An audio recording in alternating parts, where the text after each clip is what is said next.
So what are favorable and unfavorable findings on a VA decision letter?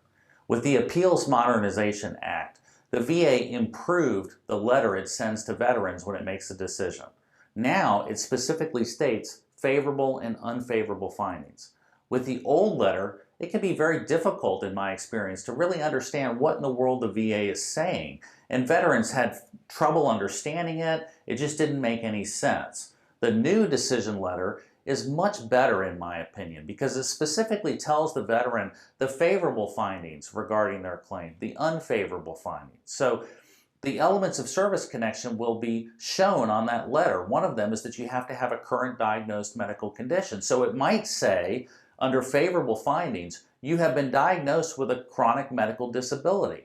That tells you that box has been checked. They recognize that you have a medical disability that's been diagnosed. It might say under unfavorable findings, we did not find a link between your current medical condition and your active duty military service. And that tells you that they need a medical opinion or a nexus statement from your doctor, for example, or from a medical consulting company, establishing that your current medical condition is linked to your active duty military service.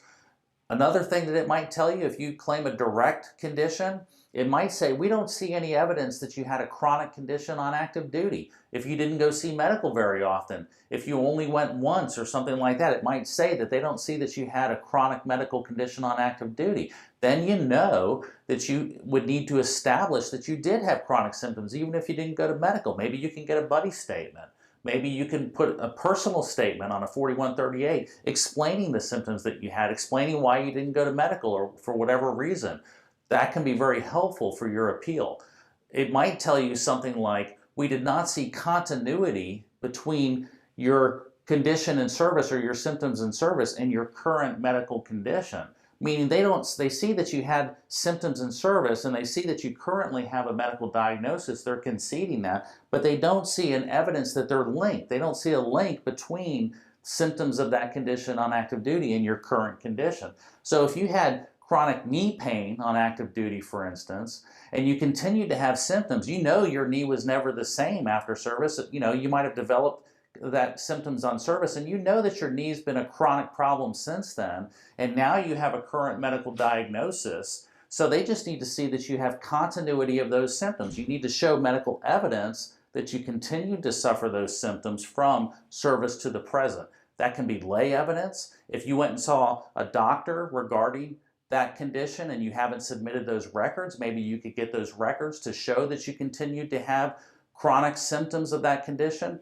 Literally, the favorable and unfavorable findings provide a roadmap for you to know exactly what medical evidence can be developed to help show the VA that you do in fact have a condition that's linked to service. So you can read the unfavorable findings and you can develop medical evidence that is targeted to attack that reason for denial and give you the best chance of winning. It allows you to be your own advocate. Medical consulting can be very effective sometimes for filling in some of those holes, providing a nexus statement or a medical opinion if they didn't find a link. In my experience, medical consulting can be very effective to help you develop that missing evidence for your claim.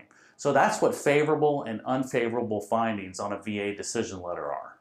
The information contained in this video is informational and not professional advice.